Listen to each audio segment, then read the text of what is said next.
यानंतर बघूया पुढची बातमी। मुंबईतल्या कूपर हॉस्पिटलमध्ये मृत्यूचं थैमान सुरू आहे। मागच्या 6 महिन्यांमध्ये 511 जणांचा या हॉस्पिटलमध्ये मृत्यू झालाय। काय आहे नेमकं यामागचं सत्य पाहूया एक स्पेशल रिपोर्ट।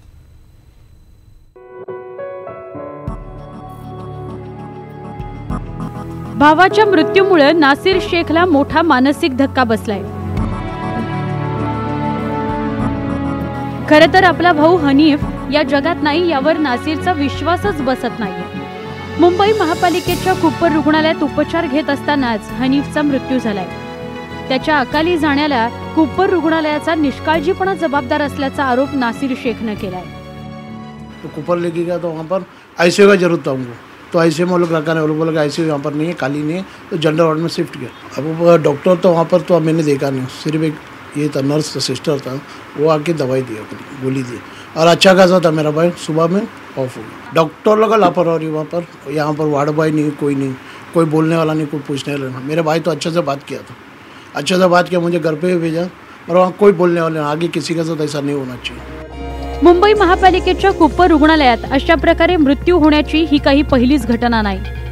गेल्या 6 महिन्यात कूपर रुग्णालयात 511 रुग्णांचा उपचारादरम्यान मृत्यू ओढावलाय। माहितीच्या अधिकारात ही बाब उघड झाली आहे।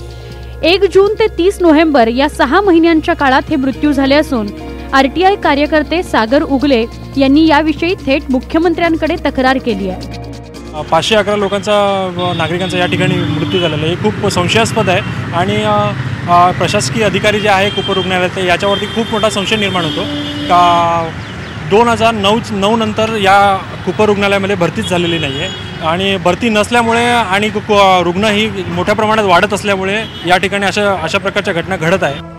2015 मध्ये मुंबई महापालिकेनं मोठा गाजावाजा करून कूपर रुग्णालयात शिवसेना प्रमुख बाळासाहेब ठाकरेंच्या नावानं वैद्यकीय महाविद्यालय सुरू केलं। मात्र रुग्णालयातील अनेक पदं रिक्त आहेत। सध्या कूपर रुग्णालयाला 354 पदांची आवश्यकता असून त्यापैकी 190 पदं रिक्त आहेत। तसंच शिवसेना प्रमुख बाळासाहेब ठाकरेंच्या नावानं सुरू केलेल्या वैद्यकीय महाविद्यालयातील 1403 पैकी 303 पदं रिक्त आहेत। कूपर रुग्णालयात एकूण 654 पदं रिक्त आहेत। अवघ्या 6 महिन्यात झालेल्या 511 मृत्यूचं नेमकं गूढ काय याबाबत इथल्या डीनशी आम्ही बोलण्याचा प्रयत्न केला। त्यांनी कॅमेरावर बोलण्यास नकार दिला, मात्र रिक्त पदं आणि इथले मृत्यू यांचा काही संबंध नसल्याचं स्पष्टीकरण दिलं। पण न्यूज 18 लोकमतचा सवाल हा आहे की ज्या रुग्णालयामध्ये 60% जागा रिक्त आहे ते रुग्णालय पेशंट्सना आणि त्यांच्यावर इलाज करण्यासाठी कसं काय बरं न्याय देऊ शकतं?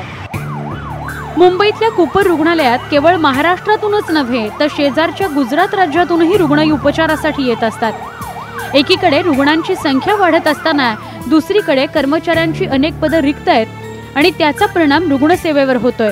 हे रुग्णांच्या जीवावरही बेतू लागलाय। मुंबई महापालिकेनं तातडीनं रिक्त पदं भरून रुग्णांना दिलासा देण्याची आवश्यकता आहे। व्हिडिओ जर्नलिस्ट नवनाथ कोंडेकर सह स्वाती लोखंडे ढोके, न्यूज 18 लोकमत, मुंबई।